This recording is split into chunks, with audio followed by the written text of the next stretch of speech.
ఏకాదశి లేదా ప్రబోధన ఏకాదశి అంటారు. శ్రీ మహావిష్ణువు పాలసముద్రంలోంచి నిద్రలేస్తారు ఆ రోజున. ఏమంటే ఆయన కూడా నిద్రపోతారా?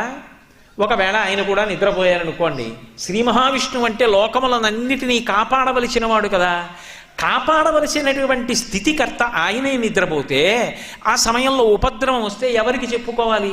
నిద్రపోయేటటువంటి లక్షణం ఉన్నవాడు తమో గుణానికి లొంగిపోయినవాడు కదా, ఆయనకి మననేం రక్షిస్తాడు అనుకుంటారేమో.